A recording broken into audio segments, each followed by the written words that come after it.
conscientizar as pessoas sobre isso. Mas comum em que proporção? Existe uma estatística? A Existe uma cada tantas estatística. mulheres, quantas sofrem Quase dessa enfermidade? 20% pode desenvolver 20%? pré-eclâmpsia. Grande. Então, ela é uma complicação bem frequente. Claro que tem grupos de risco maior, né? Mas a gente pode chegar aí a uma estimativa alta, de 3 até 20% da população, dependendo de alguns lugares populacionais. Então, ela é uma complicação muito frequente, né? O que acontece é que a pré-eclâmpsia, ela se desenvolve em níveis diferentes, óbvio, de gravidade, né? Então, a gente vai ter pessoas com desfechos mais negativos e pessoas que a gente tem um controle muito maior aí. Mas ela é extremamente importante da gente ter consciência que ela existe para que o diagnóstico seja feito bem precoce. Então, no pré-natal, consiga avaliar, consiga ver os parâmetros para a gente ter esse diagnóstico bem precoce. E não tem como descobrir antes, por exemplo, eu quero ser mãe nos próximos anos. Aí, boa. Tá trabalhando para isso? Então tá bom. Sim, graças a Deus. Então tá bom. Mas é porque a idade está chegando e eu quero ser mãe. Eu posso ir hoje no seu consultório e falar, eu quero saber se eu vou ter eclâmpsia. Não. Não tem A como. gente não tem como prever que vai existir uma pré-eclâmpsia. O que a gente sabe é que alguns grupos são mais fatores de risco. Então, pessoas que fumam, pessoas diabéticas, né, pessoas que já têm alguma hipertensão, pessoas que têm doenças autoimunes em geral, gravidez muito precoce ou muito tardia e gravidez gemelar. Então, esses são os casos em que a gente tem um maior risco. Mas a pré-eclâmpsia ela é um fator que a gente vai saber só quando a gestação acontece, né? Quem já teve um caso também, né, tem mais chances de ter. Mas ela é, na verdade, tentar explicar da maneira mais simples possível, um problema que a gente não sabe exatamente o que faz ela acontecer, mas parece que quando a placenta, né, a placenta que é aquele órgão que alimenta o bebê, faz as trocas de sangue ali, né, durante a gravidez, vai implantar no útero, tem uma complicação nessa implantação. Isso promove uma alteração de todos os vasos sanguíneos do corpo, como se fosse uma grande inflamação nos vasos sanguíneos do corpo. E aí a gente tem aumento da pressão arterial e vários outros sintomas, né? Então quer dizer, mulheres grávidas que também não sofrem, né, com aumento de pressão na sua vida normal, ela pode ser vítima da pré-eclâmpsia quando fica grávida. Não tem relação a condição dela anterior à gravidez. Não tem, são casos diferentes, né? Quem tem a pressão alta antes da gravidez a gente conduz de um jeito, é diferente, o que leva à pressão alta antes da gravidez são outros fatores do que a eclâmpsia, né? Então são casos muito diferentes. E a eclâmpsia geralmente se desenvolver a partir da 20ª semana. Então não é uma pessoa que vem hipertensa, é uma pessoa que se torna hipertensa ali a partir do 4º mês, por aí da 20ª semana de gravidez. E aí vai passar, ou pode se desenvolver depois do parto, pode se desenvolver no último trimestre, mas sempre a partir da 20ª semana. Então não tem correlação com ter ou não pressão alta antes. E é um esse quadro caso completamente gestacional. Perfeito, mas e esse caso aí da Alexa terminou da pior maneira possível. Infelizmente, né, a gente teve aí, né, uma notícia da perda. É Sofia? Sofia. A pequena Sofia, com 3 dias de vida, infelizmente, nos deixou. Normalmente, o desfecho para esse tipo de enfermidade tende a ser trágico, é tão grave assim? Ou a Alexa teve uma condição, né, que foi aí um fator complicador? Ou realmente é grave a esse ponto na maioria dos casos? Pode ser muito grave, né? A pré-eclâmpsia, como eu falei, ela pode vir em níveis muito diferentes. Tem gente que vai ter uma manifestação mais leve dela, né, então consegue controlar muito bem.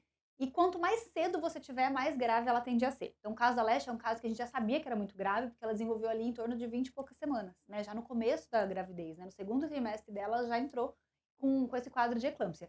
Quando a mãe desenvolve isso lá nas 37, 38 semanas, vão sendo quadros menos graves, até porque o bebê já está muito mais desenvolvido, já está muito mais perto de ter o parto, ou quando se desenvolve ali, né, na metade da gravidez, tudo isso impacta na gravidade, mas cada pessoa vai ter um nível de gravidade. Então tem gente que eu consigo fazer o controle da pressão só mudando estilo de vida, né, só mudando a alimentação, só usando alguma medicação, e tem pessoas que esse quadro vai se agravando e desembocando nas complicações da pré-eclâmpsia. Porque tem a eclâmpsia e tem a síndrome de HELP, que é o que, aparentemente, pelo que as pessoas falaram, a Alexa teve, né? A eclâmpsia seria quando a pré-eclâmpsia se desenvolve num quadro convulsivo. Então tem alteração neurológica e a mãe vai ter alguma convulsão, perda de consciência, desmaio. A síndrome de HELP já é uma outra síndrome que se caracteriza por algumas alterações sanguíneas. Então HELP é uma sigla, H é de hemólise, então as células do sangue vão se quebrando, a gente quebra ali as células do sangue.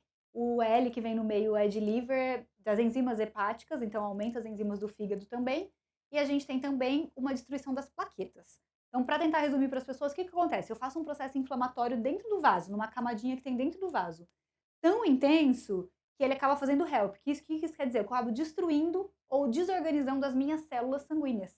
então eu tenho mais risco de sangramento, né? Eu quebro essas plaquetas ou essas plaquetas se aglutinam, né? Ficam unidas uma com a outra. A gente tem risco de trombos, a gente tem risco de perder função do rim. Então, assim, é uma complicação muito grave. Tanto a HELP quanto a eclâmpsia são complicações muito graves que a gente tem da pré-eclâmpsia. Nem todo mundo vai chegar lá, mas a gente tem que sempre monitorar pacientes com pré-eclâmpsia para evitar, né, tentar evitar esses desfechos. E pacientes que sofrem da pré-eclâmpsia, por exemplo, se o caso, né, o filhinho da Lesha, a filhinha tivesse sobrevivido, teria risco de sequelas?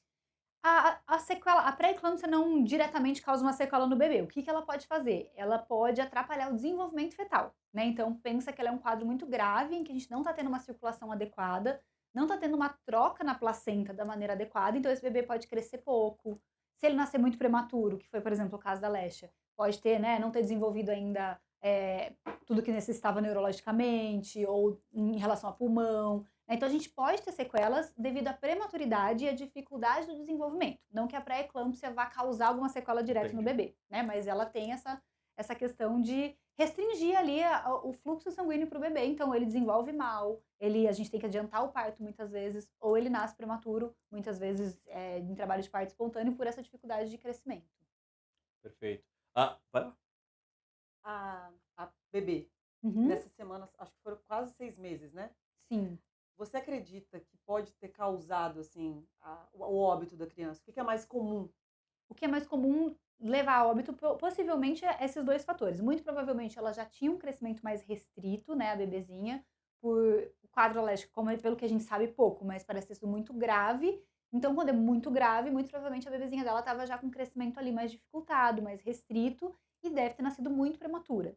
Então, bebês prematuros, né, têm uma chance muito maior de óbito, por isso, não tem o pulmão totalmente desenvolvido, é mais suscetível a infecções, a questões respiratórias. Provavelmente o bebezinho que nasceu com baixo peso, se ela tinha ali, né, um desenvolvimento mais restrito por conta da pré-eclâmpsia. Então, isso tudo impacta na capacidade mesmo do bebê de sobreviver na vida extrauterina, né, fora do útero. Então, aí eu acredito que tenha sido complicações da prematuridade mesmo e desse desenvolvimento que provavelmente foi atrasado ali durante a gravidez. E aí, vulgarmente, Mar, é como se o corpo, quando ela tá na barriguinha, a pré-eclâmpsia, fosse rejeitando e recusando aquele bebê? Não beber, é como se o corpo assim, a gente não sabe exatamente o que faz a pré-eclâmpsia, mas a Hum. linha de raciocínio que a gente tem é como se o corpo tivesse dificuldade de aceitar a placenta. Não é o Tanto que a bebê. gente sabe que não é o bebê, porque a pré-eclâmpsia pode acontecer, existe um caso na medicina que se chama mola, né? Mola idatiforme é quando você tem uma gravidez que não é de um bebê. Você tem aumento da gravidez, mas formam células aleatórias que não formam um bebê. Nesses casos, a gente também pode ter pré-eclâmpsia. Então, a questão não é o bebê. A questão é a placenta em si. Então, a gente acredita que é como se realmente a gente tivesse uma rejeição dessa placenta. A placenta, para ela aderir no útero, ela precisa criar vasinhos, invadir os vasos uterinos ali. Então, ela também, né, precisa passar por um processo todo e ele não consegue acontecer. E aí é como se o corpo sentisse que isso não está acontecendo e se inflamasse por dentro, mas inflama os vasos, né? Uma vez que você inflama os seus vasos, pensa, a circulação está em Uhum. todos os lugares. Quando você inflama, você tem inchaço desses vasos, você tem aí esse inchaço, essa irregularidade de dentro dos vasos, faz com que as células que circulam lá, elas vão batendo uma na outra, por Uhum. exemplo, vão se destruindo. Então, assim, é basicamente uma questão circulatória que acontece por uma possível